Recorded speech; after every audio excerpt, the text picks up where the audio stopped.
Il y a très longtemps, lorsque Dieu créa le monde, il façonna avec amour les montagnes majestueuses, les vastes océans et des forêts luxuriantes. Chaque arbre portait des fruits, chaque plante offrait des graines et chaque animal avait une place dans ce grand équilibre de la création. Mais un jour, les anges observèrent la terre et remarquèrent une chose étrange. Certaines zones restaient stériles. Les terres sombres des sous-bois, les cavernes humides et les troncs d'arbres morts semblaient ne pas servir à la vie. Dans ces endroits, aucune fleur ne poussait, aucune graine ne germait. Certains hommes souffraient de la faim et n'avaient pas accès à des cultures nourrissantes. Voyant cela, Dieu, dans sa sagesse infinie, décida d'offrir un don spécial à la terre, une création humble mais puissante, qui grandirait là où rien d'autre ne poussait. Une nourriture cachée, née de l'ombre, mais porteuse de vie et de renouveau. Oui, il inspira alors un souffle divin sur le sol humide. Et du cœur de la terre surgirent de petites formes délicates. Aux chapeaux arrondis, aux tiges douces comme du velours, ces êtres étranges n'étaient ni des plantes, ni des animaux, mais ils avaient une mission sacrée. Purifier la terre, nourrir les hommes et leur enseigner le cycle éternel de la vie. Lorsque Dieu plaça les champignons sur terre, il leur confia une mission essentielle, maintenir l'équilibre du cycle de la vie. Contrairement aux plantes, qui ont besoin de lumière et d'eau pour grandir, les champignons se nourrissent de ce qui est mort et en décomposition. Ils sont les nettoyeurs de la nature, des ouvriers silencieux qui transforment les déchets en ressources précieuses. L'univers répartit les champignons selon leur nature et leur utilité. Des découvertes se font, les hommes s'étonnent et la noirceur prend de la forme, la noirceur trouve du sens. Les pleurotes gris, par exemple, avec leurs chapeaux ondulés, furent placés sur des troncs des arbres morts. Ils avaient pour mission de recycler le bois ancien, de transformer la mort en nouvelle vie. En se nourrissant du reste du passé, ils donnaient naissance à une nourriture délicieuse pour l'avenir. Oui, la noirceur prenait du sens. Les shiitakes, robustes et parfumés, furent cachés dans des forêts profondes. Leur présence discrète enseignerait aux hommes la patience, le respect de la nature, le respect du noir. Ceux qui apprendraient à les cultiver découvriraient une source de force et de guérison. Les champignons de Paris, doux et ronds, trouvaient refuge dans les caves et sous la terre. Ils montreraient aux hommes qu'il est possible de cultiver la richesse, même dans l'obscurité, et qu'une bonne répartition permet de transformer le plus petit espace en une source d'abondance. Les vols verts, éclatantes et mystérieuses, furent placées dans des climats chauds et humides. Elles porteraient en elles le secret de l'adaptation, enseignant aux hommes que la diversité est une force et que chaque environnement a ses trésors cachés. Les hommes découvrent le miracle des champignons. Au début, les hommes étaient méfiants. Ces êtres poussants, sans graines, sans feuilles, ni racines, semblaient énigmatiques. Certains les évitaient, pensant qu'ils étaient une malédiction de l'ombre. Mais un jour, un vieil homme affamé, errant dans la forêt, après une longue sécheresse, trouva des pleurotes accrochées à un arbre mort. Leur apparence était douce et invitante et leur parfum délicat. N'ayant rien d'autre à manger, il décida de les cuire sur un feu de bois. À sa grande surprise, leur goût était exquis, leur texture tendre et nourrissante. Il retrouva des forces. Et lorsqu'il rentra au village, il raconta son expérience. Peu à peu, les peuples apprirent à reconnaître des champignons bienfaiteurs, à les cultiver et à les honorer. Ils comprirent que ces créations divines étaient un cadeau, une nourriture offerte dans les lieux les plus inattendus, un symbole du renouveau et de la persévérance. L'histoire des champignons nous enseigne une véritable vérité, la vérité essentielle. Même dans les endroits les plus sombres, même là où tout semble perdu, il existe toujours une opportunité de croissance et d'abondance. Faites-en un credo. Aujourd'hui, les champignons restent une source de vie précieuse. Non seulement ils nourrissent des millions de personnes, mais ils purifient la terre, soignent des maladies et nous rappellent que la nature est pleine de solutions insoupçonnées. Les champignons, architectes invisibles de la vie, recyclent la matière organique. Sans eux, les forêts seraient recouvertes de bois morts et de feuilles en décomposition. Les champignons transforment ces éléments en nutriments essentiels qui nourrissent les arbres et les plantes. Créer de nouveaux sols fertiles, en brisant la matière organique, ils enrichissent la terre et permettent aux nouvelles générations de plantes de pousser plus fortes et plus saines. Purifier l'environnement pour certains champignons qui ont le pouvoir d'absorber des polluants et de nettoyer des sols contaminés, révélant ainsi leur rôle guérisseur de la terre. Dans notre formation, nous allons découvrir comment cultiver des champignons, des pleurotes gris, ces champignons qui transforment les déchets en richesse, et comment vous pouvez vous aussi apprendre à maîtriser ce miracle de la nature. Dieu a placé les champignons sur terre pour nous montrer que dans chaque fin, il y a un nouveau départ. Apprenez à cultiver les champignons, ce don divin, et transformez votre avenir avec le pouvoir des pleurotes gris. Transformez votre table en un festin joyeux. Apprenez à les déguster, à les proposer. Apprenez à les offrir, à les cuisiner. Réinventez la façon de transformer et de consommer les champignons. Là, c'est notre mission.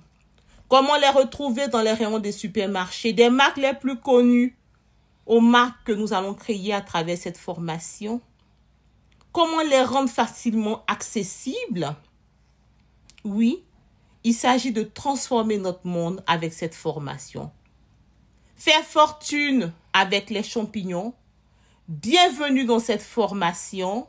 Soyez attentifs. Il y a un secret. Le secret de la fortune se cache à travers cette formation. Très bonne formation à vous. Plein succès dans votre enrichissement. N'hésitez pas à partager ce que vous savez déjà. N'hésitez pas à nous contacter pour approfondir vos connaissances ou développer vos champignonnières. Je suis Elmine Kouyaté, fondatrice de Axiom, spécialisée dans la culture des champignons. Quand j'ai découvert que les champignons sont bien plus qu'un simple aliment, qu'ils sont un symbole de puissance et de transformation, un symbole de résilience et d'opportunité, quand j'ai découvert que Dieu les a placés sur terre pour nous montrer que là où il y a des vies, il y a toujours une chance de renaître et de prospérer, je ne m'en suis plus détachée. Quand j'ai constaté que les champignons sont bien plus que de simples aliments, qu'ils sont indispensables à la vie sur Terre, qu'ils occupent un rôle clé dans les écosystèmes, dans la médecine et dans l'économie, j'ai tout fait pour en consommer régulièrement et surtout pour en produire et me faire de l'argent. Mon objectif est de vous aider à cultiver les champignons chez vous, même avec un budget limité. Savez-vous que vous pouvez produire jusqu'à 10 fois la quantité de champignons que vous consommez avec moins de 10 dollars d'investissement initial? Bienvenue dans cette masterclass dédiée à l'art de cultiver les pleurotes.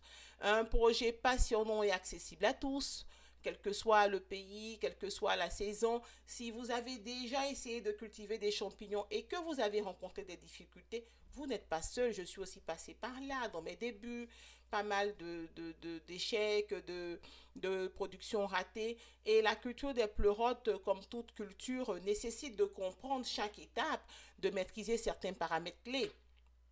Dans cette masterclass de 3 heures environ, nous allons explorer ensemble les principales raisons pour lesquelles les cultures peuvent échouer, tout en vous fournissant des solutions pratiques et des astuces pour réussir. Nous verrons comment préparer le substrat adéquat, comment fabriquer votre propre mycélium et comment favoriser la croissance saine et rapide de vos pleurotes à la maison. En partageant des images de ce que vous avez déjà fait pour ceux qui sont déjà avancés là-dedans ou les vidéos que j'ai réalisées, vous découvrirez tout le processus, du choix des matériaux jusqu'à la récolte des champignons. Je vais vous partager de vrais secrets qui vous permettront de démarrer facilement le choix du type de champignons adapté ou acheter vos spores de mycélium de bonne qualité, des substrats et c'est surtout l'un des principaux éléments de la culture de champignons qui a un coût important de production, mais cela peut être réduit en utilisant des matériaux gratuits et recyclés. Est-ce possible que vous utilisez du carton, des copeaux de bois ou même du marc de café pour créer des substrats riches et nutritifs? Je vous montre comment préparer un substrat avec du marc de café. On essaie de récupérer du marc de café après avoir fait votre café dans votre machine à café ou peut-être voir un restaurant à côté pour récupérer les capsules déjà utilisées. Ajoutez un peu d'eau, ajoutez un peu de paille, mélangez bien le tout, stérilisez au micro-ondes ou avec de l'eau bouillante. Est-ce vrai pour faire des champignons? Pouvez-vous faire des champignons avec ça? Vous n'avez pas besoin d'une serre coûteuse. Non, prenez seulement une boîte en plastique avec un couvercle. Un sac en plastique percé peut suffire. Avec tous ces secrets que je donne, avez-vous les bases pour démarrer la culture de champignons et répondre à vos besoins avec un budget réduit? C'est vrai. J'attends vos réponses dans les commentaires. Votre réponse est déterminante pour continuer ou arrêter. Oui, répondez. J'attends vraiment vos réponses. Vous qui avez déjà de l'expérience, donnez-moi des réponses. Vous qui voulez passer à l'action, donnez-moi les réponses. Est-ce qu'avec ce que je viens de dire, vous pouvez avancer dans la culture des champignons sans plus jamais vous casser la figure? Ou bien, je vous livre des informations dont vous avez besoin pour réussir. Beaucoup de cultivateurs débutants font face à des problèmes de contamination, du mycélium qui ne se développe pas, des champignons qui ne poussent pas. Nous allons découvrir ensemble les erreurs les plus fréquentes et comment les éviter. Nous avons la chance de découvrir et d'exploiter ce trésor caché. Apprendre à cultiver les pleurotes, ce n'est pas seulement une question de compétence, c'est tout un chemin vers la liberté financière, vers une vie plus saine et plus équilibrée. Que vous soyez passionné de l'agriculture, de la santé au naturel, de l'entrepreneuriat, les champignons sont une opportunité unique d'investir dans votre avenir. Tout commence par une graine de connaissance. Et cette formation, cette masterclass est votre premier pas vers la réussite. Vous y croyez, n'est-ce pas? Prêt à transformer votre vie avec les champignons? Avec moi, vous allez pouvoir obtenir les bases essentielles pour comprendre leur importance et vous préparer à découvrir les conditions idéales de leur culture. Le mycélium de champignons peut s'étendre sur de vastes surfaces. C'est pour cela que nous avons opté pour la culture hors sol. Avant de commencer à cultiver, il faut comprendre comment les champignons poussent. Oui, contrairement aux plantes, les champignons ne font pas de photosynthèse, le saviez-vous? Ils se développent à partir du mycélium qui ressemble à des filaments blancs. C'est comme des filaments blancs, comme des cheveux blancs, comme tout ce que vous voyez de blanc fil. Les pleurotes ont besoin de 3 choses pour bien pousser. Un bon substrat, une bonne humidité contrôlée et une bonne température. Voilà comment tout cela fonctionne. Nous allons parcourir ensemble le monde des champignons. Qu'est-ce qu'un champignon? Les espèces cultivables, les conditions de culture, les techniques de production. Nous allons aller ensemble vers la commercialisation, la rentabilité, les stratégies de vente, les conditionnements, transformation et conservation possibles. Que vous soyez débutant curieux, cultivateur plus expérimenté, cette masterclass vous permettra de surmonter les obstacles fréquemment rencontrés, de mettre en place des méthodes simples et efficaces pour obtenir des résultats durables. Alors, préparez-vous à plonger dans cet univers fascinant des champignons dans lequel je suis depuis une bonne couple d'années et laissez-vous guider à travers cette aventure de culture de champignons. Bienvenue!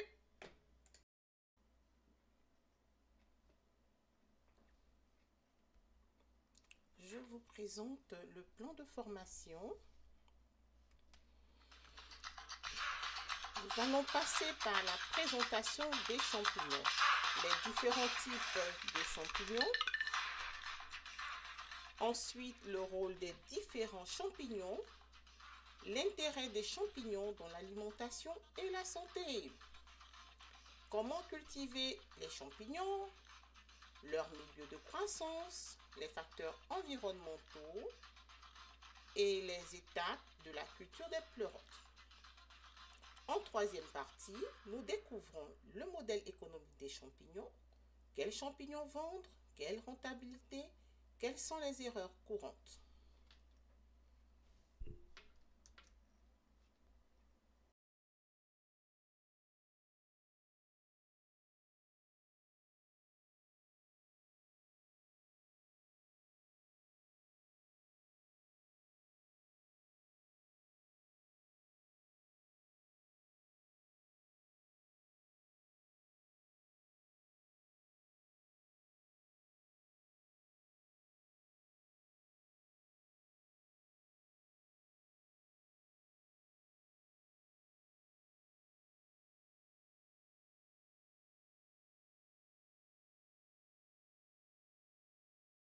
Je vous présente les champignons.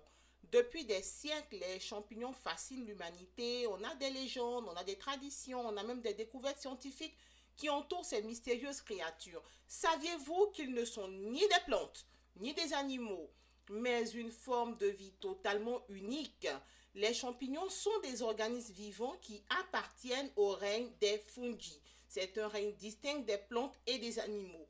Contrairement aux plantes, ils ne possèdent pas de chlorophylle et ne réalisent pas la photosynthèse. Ils se nourrissent en décomposant la matière organique de leur environnement grâce à un processus qui s'appelle la saprotrophie. On dit qu'ils sont saprophytes. Et certains champignons vivent en symbiose avec d'autres organismes. Ou bien on a d'autres champignons qui sont pathogènes ou toxiques. Et les champignons existent sous différentes formes et tailles, allant des levures microscopiques aux immenses réseaux mycéliens souterrains qui s'étendent sur plusieurs kilomètres. Oui, le mycélium est l'élément principal, l'élément principal du champignon. En fait, ce que vous voyez là qui sort, c'est le fruit. C'est le fruit. Mais sinon, réellement, le champignon, c'est le mycélium. Donc, ce que vous avez l'habitude de voir, c'est le fruit et le mycélium est vraiment l'élément principal du champignon. Il s'étale sur plusieurs kilomètres, comme je vous l'ai déjà dit. J'ai étudié les champignons quand j'étais à l'école, je me rappelle du dessin et puis de quelques éléments du cours que je partage avec vous. J'ai quelques souvenirs encore avec quelques informations aussi académiques un peu plus élevées. Les champignons sont des organismes fascinants, hein. Ils jouent vraiment un rôle clé dans les écosystèmes et ils décomposent la matière organique, comme je vous disais, et sont souvent en symbiose avec d'autres organismes. Et donc, les principales parties d'un champignon sont, on a le chapeau, les parties principales, on a le chapeau, on a ce qu'on appelle les lamelles, on a le pied, on a le mycélium. Ça, ce sont les parties principales. Le chapeau, le pied et le mycélium, qui est comme la racine. Mais on observe aussi ce qu'on appelle les spores, on observe ce qu'on appelle l'anneau, on observe aussi la volve chez certains champignons, comme le vol vert qu'on connaît bien. Et donc, ces deux autres éléments viennent s'ajouter encore à ce qu'on connaît de la définition du champignon. Sinon, le champignon, c'est trois parties, retenez ça bien. On a un chapeau qui est comme un parapluie. On a un pied qui est comme un tronc d'arbre. Et les racines s'appellent le mycélium. Je rentre dans les détails. Le chapeau, on peut l'appeler le carpophore. C'est une partie visible du champignon, comme je vous disais, c'est le fruit, souvent en forme de disque, de cône ou de cloche pour les pleurotes que j'aime beaucoup, qu'on va beaucoup développer dans cette masterclass. La surface est peut-être lisse, est peut-être ridée ou est peut-être recouverte de petites écailles. Hein, vous voyez un peu, on a des champignons un peu dans ces genres-là. Et le chapeau a pour fonction de protéger les structures du champignon, les structures reproductrices, notamment les lamelles ou les spores sont à l'intérieur où se forment donc ces spores qui vont se disperser, qui vont permettre aux champignons de se reproduire. Donc c'est ces petits grains là, ces petits spores qui sont cachés dans les lamelles. Si vous prenez par exemple un pleurote, que vous touchez les lamelles, vous allez, et après vous collez les deux doigts, vous allez sentir des petits grains. C'est ce qui tombe par terre et qui produit d'autres mycéliums. Donc généralement, vous allez revenir toujours et voir le champignon se développer à la même place à cause des spores qui tombent. Ce qu'on appelle lamelle des gens, une structure en lamelle, ce sont des structures qui sont situées en dessous le chapeau. D'accord? Elles sont fines et disposées de manière régulière. Et certains champignons, leurs lamelles sont remplacées carrément par des spores. C'est comme les champignons qu'on appelle les bolets. Donc, les lamelles abritent les spores. Lorsqu'elles sont matures, les spores sont libérés dans l'environnement pour que de nouveaux champignons puissent se développer. Le pied, qui est comme le tronc d'arbre, on l'appelle aussi stipe. Le pied est la tige qui soutient le chapeau. Il peut être plus ou moins large, épais ou mince, et parfois même creux. Il sert à maintenir le chapeau en hauteur afin que les spores aient plus de chances d'être dispersés par l'air, parce que quand l'air passe, vous voyez ce qui se passe. Le pied donc peut jouer donc ce rôle-là de transport des nutriments entre le sol et le chapeau. Allons-y pour la troisième partie importante qui s'appelle le mycélium. Le mycélium est nécessaire. C'est un réseau de filaments microscopiques appelé if. On le voit à peine. Il se trouve généralement sous la surface du sol ou dans la matière organique décomposée. Vous allez voir des filaments blancs, des petits traits blancs souvent quand on fait en hors-sol. Ça s'observe dans le sac ou dans le sol, même vous pouvez le voir. Mais le mycélium joue vraiment un rôle important parce que c'est la partie végétative du champignon. Il absorbe tous les nutriments en décomposant la matière organique ou en établissant des relations symbiotiques avec d'autres plantes, comme dans le cas des mycorhizes. Le mycélium est essentiel à la nutrition du champignon et à sa croissance. Et le mycélium aujourd'hui permet de fabriquer d'autres choses, même dans l'immobilier. Les spores de champignons, ce sont donc des cellules reproductrices microscopiques qui se trouvent sous les lamelles ou des spores du chapeau, c'est des grains, voilà, c'est pour faire simple, et sont libérés les spores sont libérés dans l'air pour se disperser et puis germer sur d'autres substrats. Donc, les formes formeront du nouveau mycélium, permettant une autre reproduction de champignons. L'anneau, chez certains champignons, on observe l'anneau, c'est une structure en forme de bague située autour du pied et qui laisse une insertion, laisse le chapeau grandir à travers ça. Et l'anneau ne joue pas vraiment un rôle biologique majeur, mais il peut être un indicateur du type de champignon qu'on a, de l'espèce de champignon qu'on a. Il peut aussi servir de protection pour le mycélium au début de sa croissance. Ce qu'on appelle la volve chez certains champignons, c'est comme un sac à la base du pied qui est présent donc comme l'amanite, chez les champignons comme l'amanite.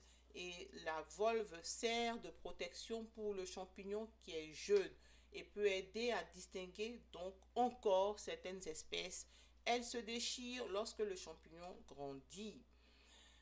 Donc, comme je vous ai dit, nous avons le chapeau pour protéger les spores et faciliter leur dispersion. Nous avons les lamelles pour la production et la libération des spores. Le pied pour supporter le chapeau et transporter les nutriments. Le mycélium qui permet la nutrition et la croissance, la dégradation de la matière organique ou symbiose.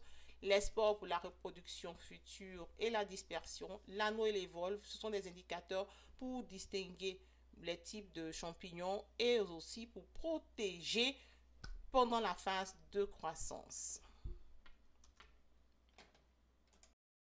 La figure montre un schéma simplifié de la structure d'un champignon poussant dans le sol.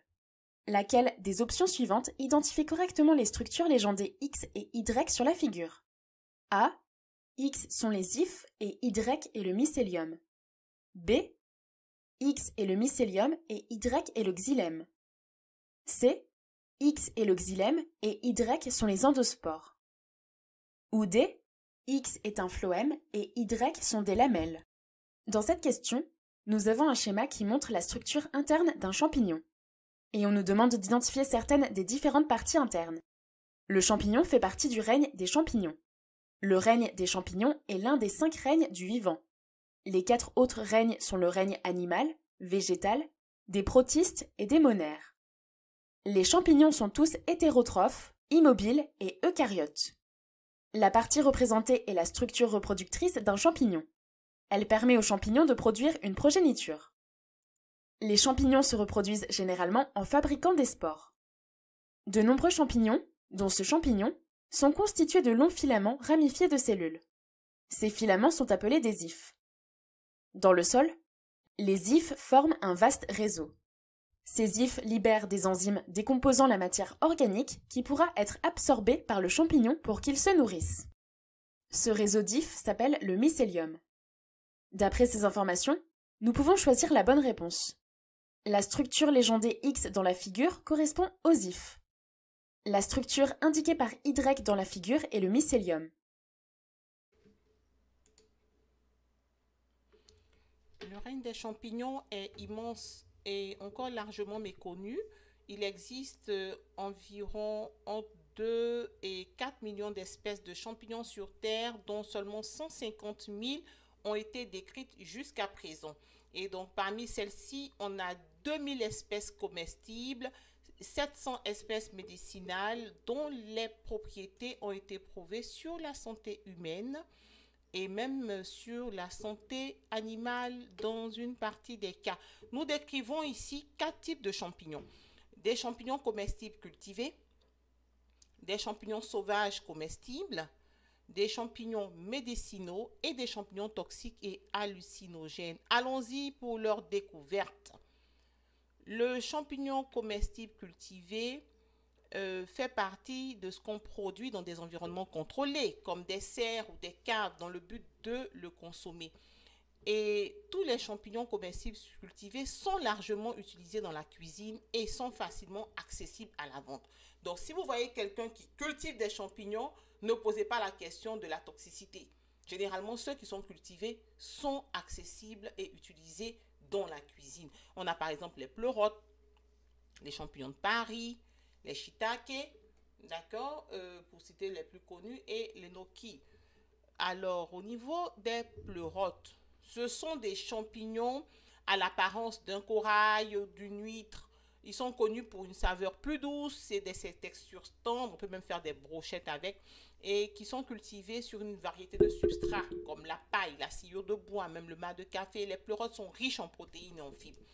Les champignons de Paris, ce sont les plus connus, les plus communs, on les trouve plus en grande surface. Et ils existent donc plusieurs couleurs, du blanc, du brun. Ils sont consommés crus, cuits, ça dépend de ce que vous aimez, même pour très souvent des salades, des entrées. Ils sont une bonne source de vitamines et de potassium. Et les pleurotes aussi, pour vous dire, on a une variété de couleurs. On a des pleurotes jaunes, des pleurotes bleues, des pleurotes gris, des pleurotes roses, on a des pleurotes blancs et voilà, dans une variété de couleurs. Donc, c'est surtout ça. Et puis, on a aussi le champignon qu'on appelle vol vert, qui est très demandé, très connu. On a les shiitake également, qui est d'origine asiatique, qui est cultivé sur des bûches et souvent utilisé dans la cuisine asiatique parce qu'il contient pas mal de nutriments qui aident à renforcer le système immunitaire. Ne vous étonnez pas, à chaque fois qu'on va parler d'un champignon, je reviendrai sur la santé, ses qualités, parce que c'est presque dans tout mon langage. Même si j'ai mis à part le rôle des champignons, je reviens toujours là-dessus parce que ça va de pair avec le nom d'un champignon. Pour les champignons sauvages et comestibles, c'est ceux qu'on rencontre souvent dans lorsqu'on décide de faire des randonnées, de ramasser des champignons, de faire des cueillettes organisées comme activité avec nos enfants. Il faut connaître le champignon pour pouvoir se lancer dans une cueillette de champignons dans la nature. Parce que ces champignons-là, sauvages comestibles, ils poussent naturellement dans des forêts et des prairies sur des arbres spécifiques, pour ceux qui connaissent, à des lieux d'identification souvent très connus, reconnus, mais pour les reconnaître, c'est assez complexe, comme je vous disais. Il faut être bien formé et bien accompagné par un expert pour récolter des champignons en toute sécurité. Pour la petite histoire, j'habitais à Cocody, au centre de Cocody, pas loin de l'hôpital. Et tous les matins, il y avait régulièrement une dame qui avait des champignons sur la tête, pour la petite histoire. Et très tôt le matin, elle avait des champignons et elle les vendait. Et un jour, je me suis lancée à la suivre et j'ai vu qu'elle récupérait les pleurotes à l'intérieur du chute, là où il y avait vraiment les bacs de destruction des organes qu'on enlevait. Donc, les champignons poussent partout, c'est vrai, facilement, où il y a la bonne matière organique. Donc, elle avait vraiment de la chance d'avoir des champignons. Mais quand je voyais l'heure à laquelle elle se promenait, je dis, moi, je cultive des champignons. Le temps que mes champignons remontent de ma ferme jusqu'à Abidjan, il n'est quand même pas 7 heures du matin. Donc, ça m'a un peu interpellée. Donc, ce qui fait que, rassurez-vous, les champignons que les personnes cultivent sont comestibles et les champignons sauvages et cueillis, ça dépend du lieu pour pouvoir vous rassurer. Vous pouvez en manger de toutes les sortes, mais bon, ça dépend du lieu. Moi, selon le lieu de récolte, ça peut me gêner un peu de consommer ces champignons-là. Donc, je préfère les récolter moi-même, aller dans la prairie ou dans la forêt pour les prendre. Donc, on a les cèpes, on a les chanterelles, on a les morilles, qui sont des champignons très recherchés en raison de leur goût délicat et qui sont vraiment très bons. Les champignons sauvages récoltés sont aussi très, très, très, très, très, très bons. Alors, le troisième type de champignons sont les champignons médicinaux. On a le Ganoderma arechi, qui est un champignon que je cultive aussi. On a le champignon chaga que j'adore. Tous les matins, je prends une décoction de chaga et c'est un champignon qui est souvent trouvé sur les bouleaux et reconnu pour ses bienfaits potentiels contre les maladies inflammatoires, pour ses propriétés antioxydantes. Le chaga est généralement consommé sous forme de thé ou d'extrait concentré.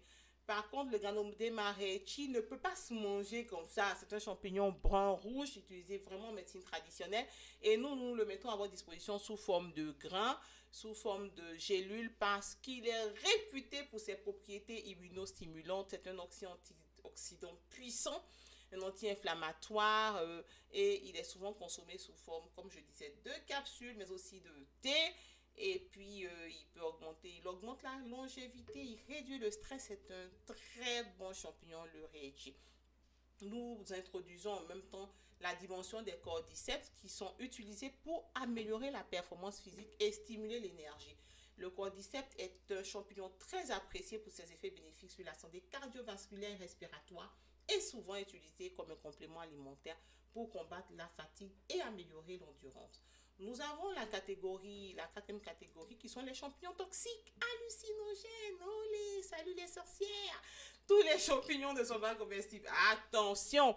Certains champignons sont toxiques et peuvent entraîner des intoxications graves, voire mortelles. Alors, à vous qui vous lancez dans la cueillette, prenez l'habitude de cueillir les champignons que vous connaissez. Faites attention aux champignons que vous ne connaissez pas. D'autres, comme des champignons hallucinogènes, contiennent des substances psychoactives qui modifient la perception et peuvent être illégaux dans certains pays. Ceux qui aiment les spectacles et des choses. Donc, on a la manite phalloïde, la manite qu'on appelle le champignon de la mort. La manite est un des champignons les plus toxiques. Même une toute petite quantité peut causer des dommages au foie, aux intestins, dans certains cas. Je ne dis pas le mot. Ce champignon ressemble à certains champignons comestibles. Il est donc crucial de bien identifier la manite avant d'aller récolter ce champignon. Donc, on a plusieurs types d'amanites qui sont reconnaissables, soit au chapeau rouge tacheté de blond. Ça, c'est l'amanite muscaria. Et puis, on a aussi ce qu'on appelle les psilocybes. Psilocybes. Alors, ça fait plein de... C'est un champignon de la famille des psilocybes, donc qui contient de la psilocybine, qui est une substance hallucinogène. Et donc, ils sont utilisés à des fins récréatives ou spirituelles, des choses un peu particulières qui peuvent être, comme je disais, illégales dans certains pays et qui peuvent jouer sur la santé mentale. D'accord? Il faut faire attention, ça peut jouer sur la santé mentale, surtout quand ils sont consommés en grande quantité. Donc, c'est différents types. Donc, les gens parlent souvent de champignons aphrodisiaques, ce genre de choses. C'est des gammes de champignons hallucinogènes, mais il faut aussi bien les connaître et puis ne pas avoir de troubles psychologiques indésirables après leur consommation. Tous les champignons sont presque, comment dirais-je, aphrodisiaques. D'accord? Donc, ça dépend de la façon dont vous allez les cuire, les utiliser, les consommer. Mais ils ont cette action-là, puisque le champignon booste et tout ça. Donc, ça peut jouer sur des facteurs aphrodisiaques chez certaines personnes. Mais les champignons hallucinogènes, pour certains, sont un peu plus poussés vers ces fonctions. Il faut les connaître et faire attention. On est bien d'accord pour cela? Et c'est parti pour la suite.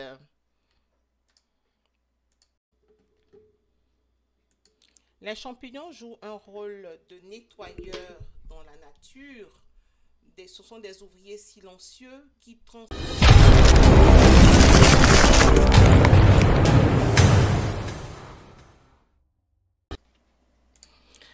Je suis Elmine Kouyaté, fondatrice de Axiom, spécialisée dans la culture des champignons.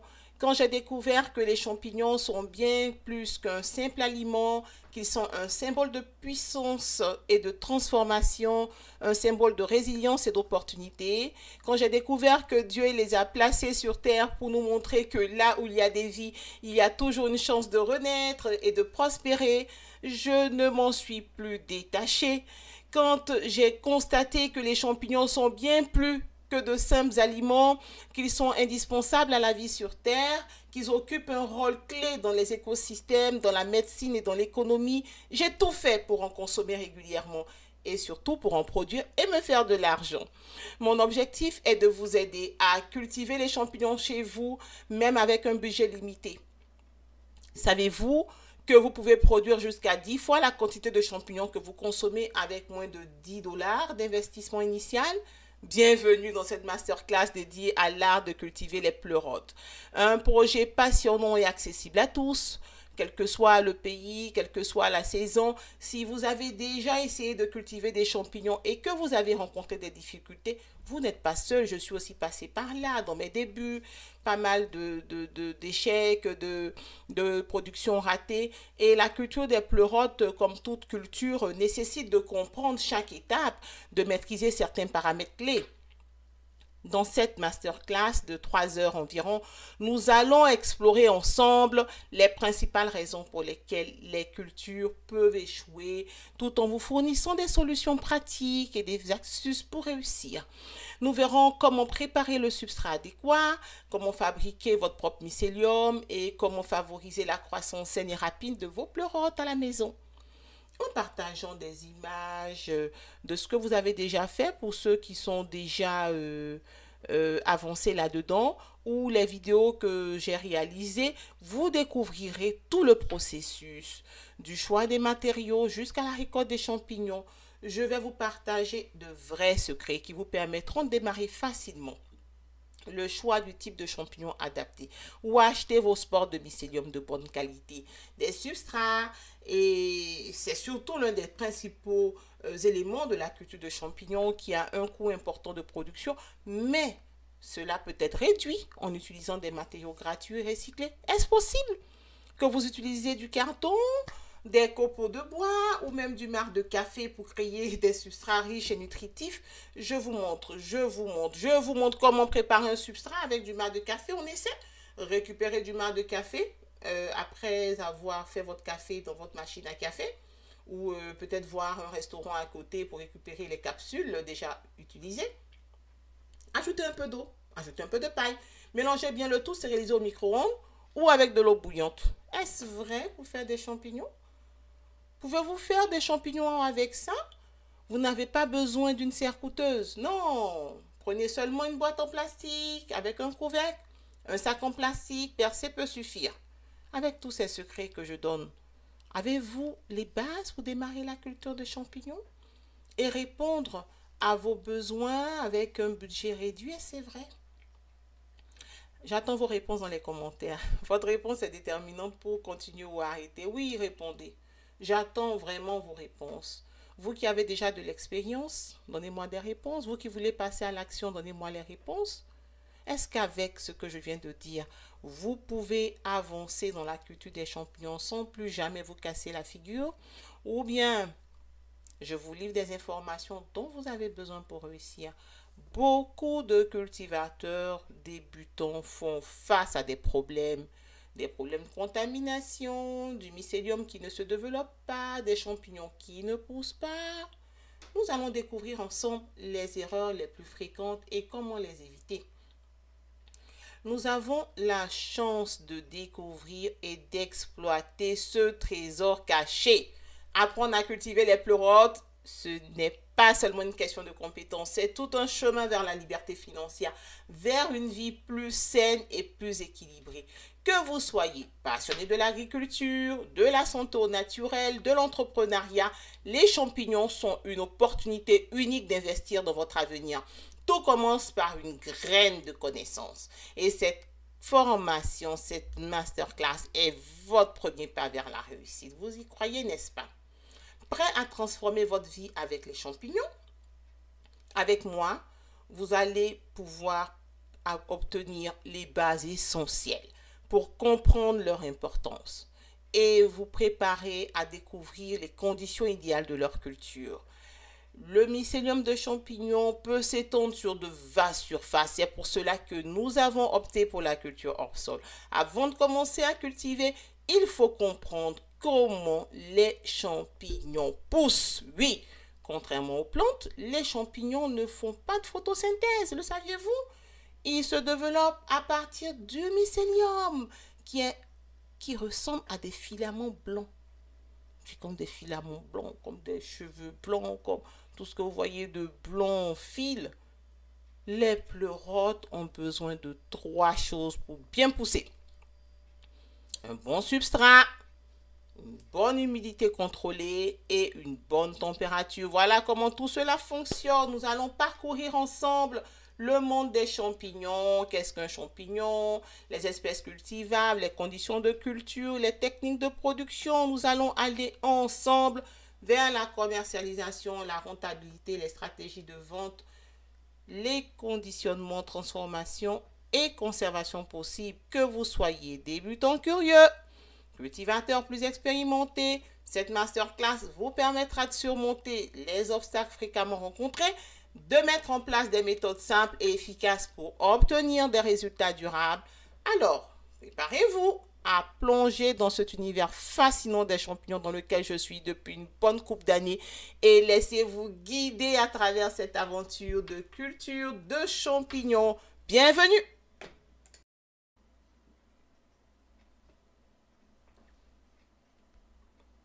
Je vous présente le plan de formation. Nous allons passer par la présentation des champignons, les différents types de champignons. Ensuite, le rôle des différents champignons, l'intérêt des champignons dans l'alimentation et la santé. Comment cultiver les champignons, leur milieu de croissance, les facteurs environnementaux et les étapes de la culture des pleurotes. En troisième partie, nous découvrons le modèle économique des champignons, quels champignons vendre, quelle rentabilité, quelles sont les erreurs courantes.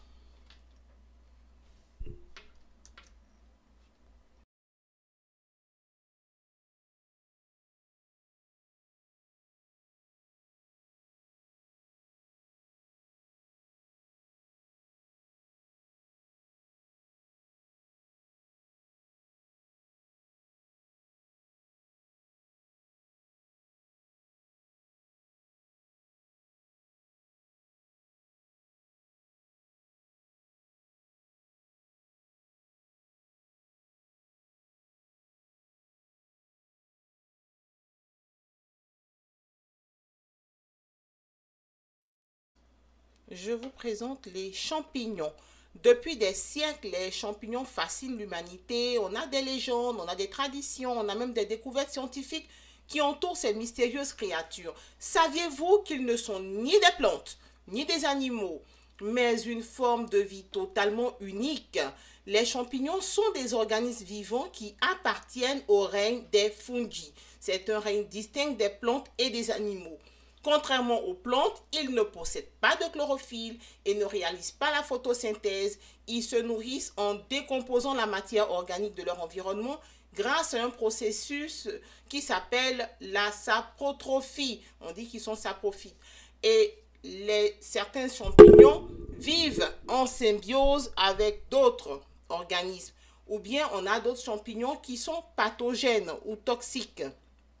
Et les champignons existent sous différentes formes et tailles, allant des levures microscopiques aux immenses réseaux mycéliens souterrains qui s'étendent sur plusieurs kilomètres. Oui, le mycélium est l'élément principal, du champignon. En fait, ce que vous voyez là qui sort, c'est le fruit. C'est le fruit.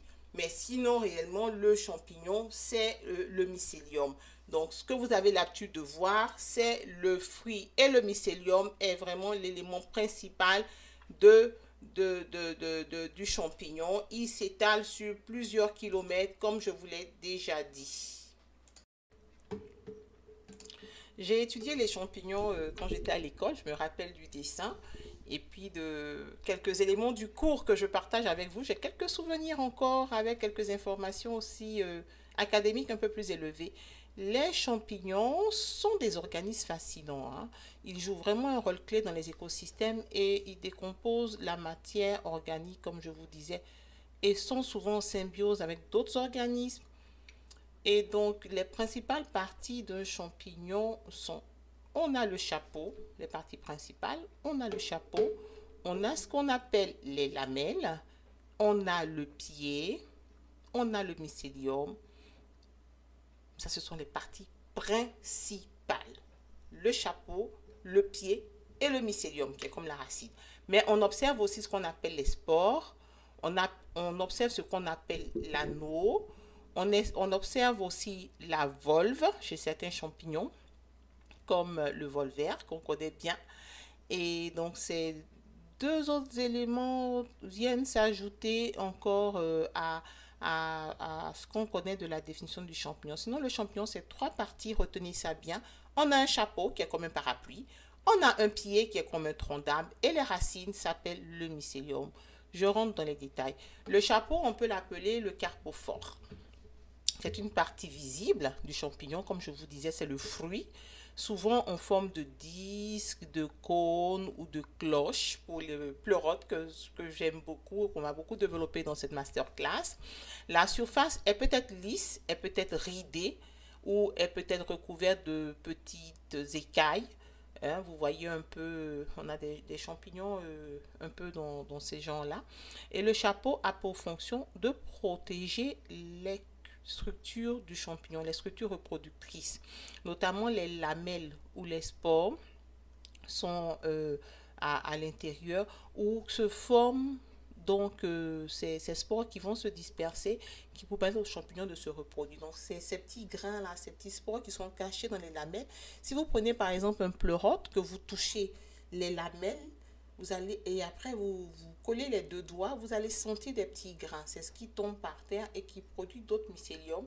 Donc généralement, vous allez revenir toujours et voir le champignon se développer à la même place à cause des spores qui tombent. Ce qu'on appelle lamelle, une structure en lamelle, ce sont des structures qui sont situées en dessous le chapeau. D'accord? Elles sont fines et disposées de manière régulière. Et certains champignons, leurs lamelles sont remplacées carrément par des spores. C'est comme les champignons qu'on appelle les bolets. Donc, les lamelles abritent les spores. Lorsqu'elles sont matures, les spores sont libérées dans l'environnement pour que de nouveaux champignons puissent se développer. Le pied, qui est comme le tronc d'arbre, on l'appelle aussi stipe. Le pied est la tige qui soutient le chapeau. Il peut être plus ou moins large, épais ou mince, et parfois même creux. Il sert à maintenir le chapeau en hauteur afin que les spores aient plus de chances d'être dispersés par l'air, parce que quand l'air passe, vous voyez ce qui se passe. Le pied donc peut jouer donc ce rôle-là de transport des nutriments entre le sol et le chapeau. Allons-y pour la troisième partie importante qui s'appelle le mycélium. Le mycélium est nécessaire. C'est un réseau de filaments microscopiques appelé hyphes. On le voit à peine. Il se trouve généralement sous la surface du sol ou dans la matière organique décomposée. Vous allez voir des filaments blancs, des petits traits blancs souvent quand on fait en hors-sol. Ça s'observe dans le sac ou dans le sol même, vous pouvez le voir. Mais le mycélium joue vraiment un rôle important parce que c'est la partie végétative du champignon. Il absorbe tous les nutriments en décomposant la matière organique ou en établissant des relations symbiotiques avec d'autres plantes, comme dans le cas des mycorhizes. Le mycélium est essentiel à la nutrition du champignon et à sa croissance. Et le mycélium aujourd'hui permet de fabriquer d'autres choses, même dans l'immobilier. Les spores de champignons, ce sont donc des cellules reproductrices microscopiques qui se trouvent sous les lamelles ou des spores du chapeau, c'est des grains, voilà, c'est pour faire simple. Et les spores sont libérés dans l'air pour se disperser et puis germer sur d'autres substrats.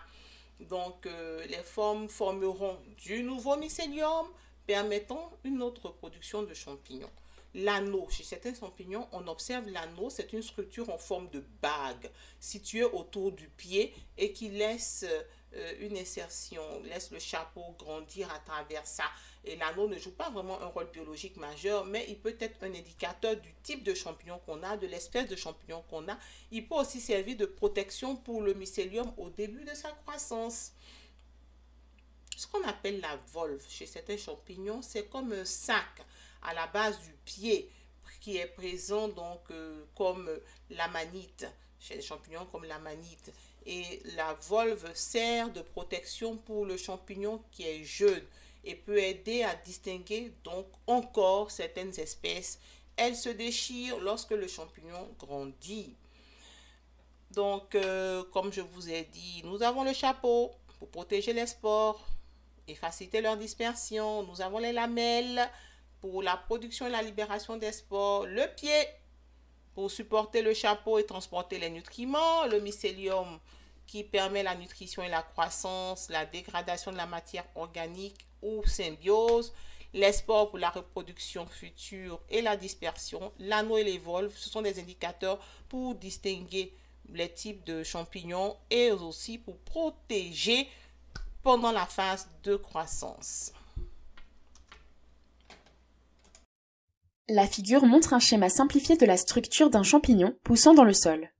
Laquelle des options suivantes identifie correctement les structures légendées X et Y sur la figure? A. X sont les hyphes et Y est le mycélium. B. X est le mycélium et Y est le xylème. C. X est le xylème et Y sont les endospores. Ou D. X est un phloème et Y sont des lamelles. Dans cette question, nous avons un schéma qui montre la structure interne d'un champignon. Et on nous demande d'identifier certaines des différentes parties internes. Le champignon fait partie du règne des champignons. Le règne des champignons est l'un des 5 règnes du vivant. Les 4 autres règnes sont le règne animal, végétal, des protistes et des monaires. Les champignons sont tous hétérotrophes, immobiles et eucaryotes. La partie représentée est la structure reproductrice d'un champignon. Elle permet aux champignons de produire une progéniture. Les champignons se reproduisent généralement en fabriquant des spores. De nombreux champignons, dont ce champignon, sont constitués de longs filaments ramifiés de cellules. Ces filaments sont appelés des hyphes. Dans le sol, les hyphes forment un vaste réseau. Ces hyphes libèrent des enzymes décomposant la matière organique qui pourra être absorbée par le champignon pour qu'il se nourrisse. Ce réseau d'hyphes s'appelle le mycélium. D'après ces informations, nous pouvons choisir la bonne réponse. La structure légendée X dans la figure correspond aux hyphes. La structure indiquée par Y dans la figure est le mycélium.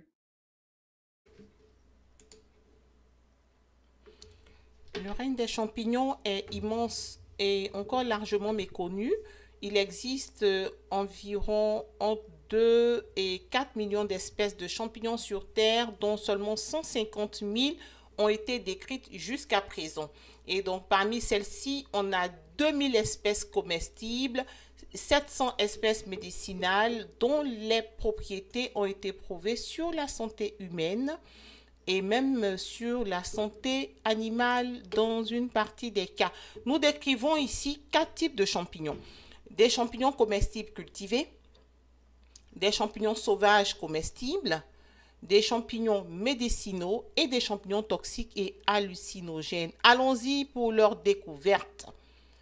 Le champignon comestible cultivé fait partie de ce qu'on produit dans des environnements contrôlés, comme des serres ou des caves, dans le but de le consommer. Et tous les champignons comestibles cultivés sont largement utilisés dans la cuisine et sont facilement accessibles à la vente. Donc, si vous voyez quelqu'un qui cultive des champignons, ne posez pas la question de la toxicité.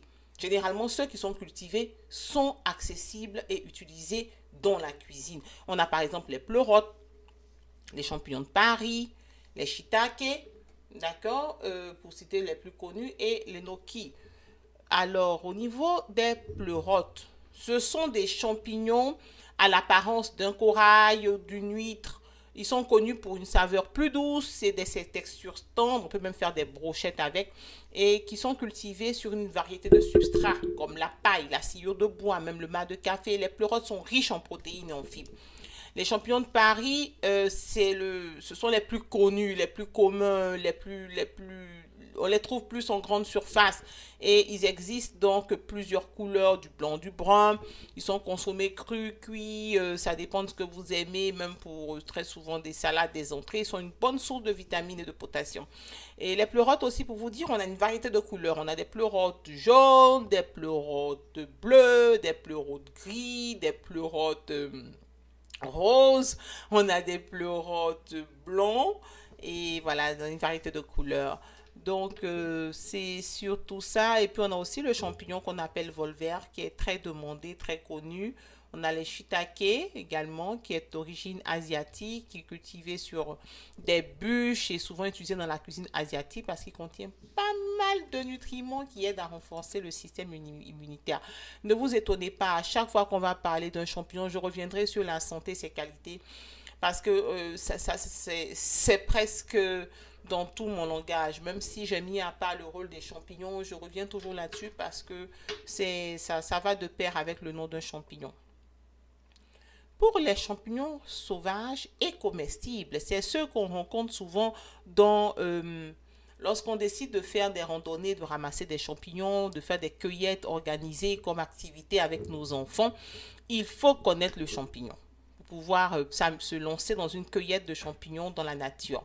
Parce que ces champignons-là, sauvages comestibles, ils poussent naturellement dans des forêts et des prairies sur des arbres spécifiques, pour ceux qui connaissent, à des lieux d'identification souvent très connus, reconnus, mais pour les reconnaître, c'est assez complexe, comme je vous disais. Il faut être bien formé et bien accompagné par un expert pour récolter des champignons en toute sécurité. Pour la petite histoire, j'habitais à Cocody, au centre de Cocody, pas loin de l'hôpital. Et tous les matins, il y avait régulièrement une dame qui avait des champignons sur la tête, pour la petite histoire. Et très tôt le matin, elle avait des champignons et elle les vendait.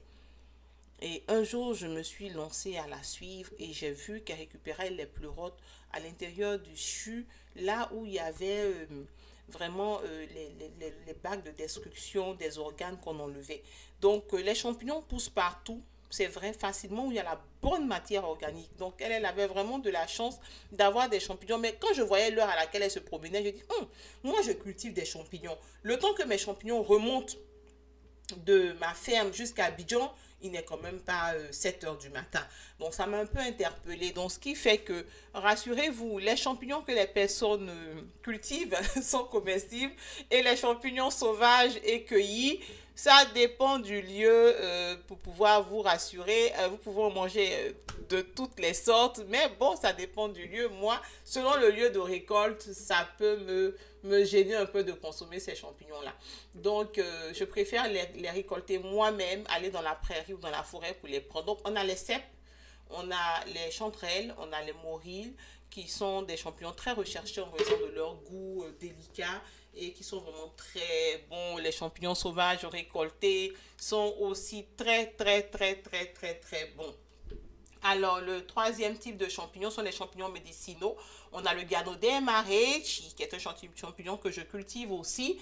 On a le champignon chaga, que j'adore. Tous les matins, je prends une décoction de chaga et c'est un champignon qui est souvent trouvé sur les bouleaux et reconnu pour ses bienfaits potentiels contre les maladies inflammatoires, pour ses propriétés antioxydantes.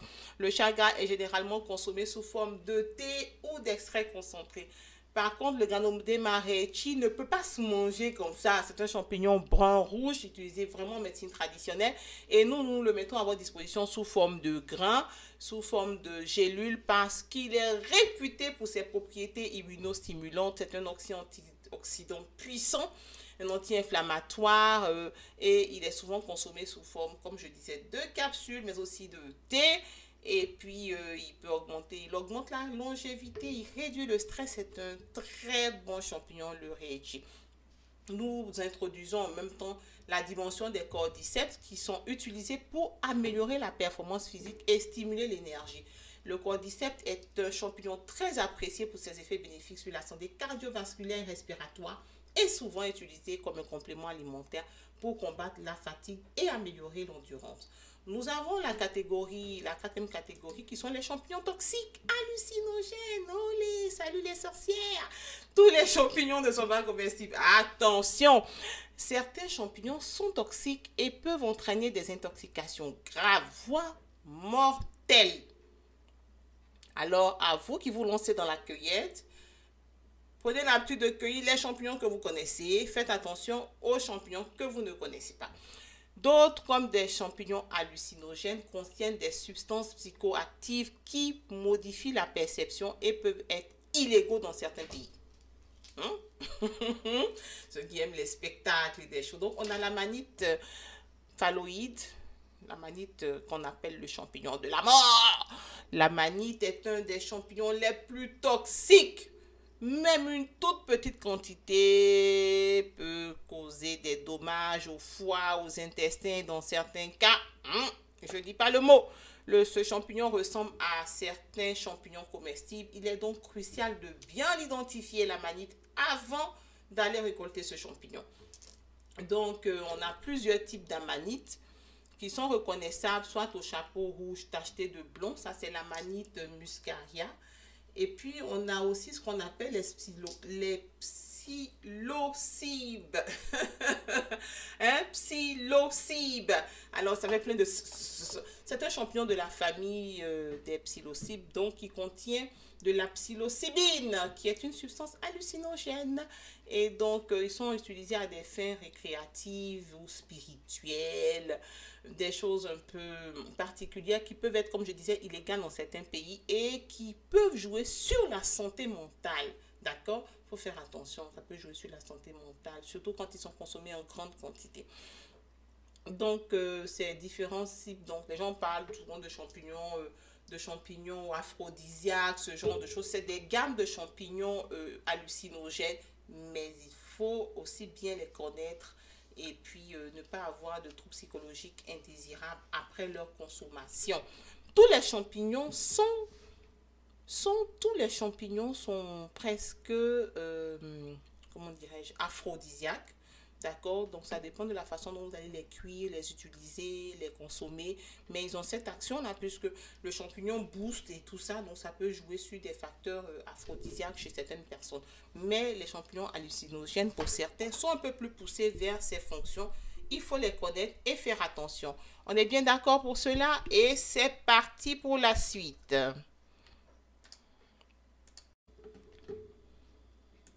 Les champignons jouent un rôle de nettoyage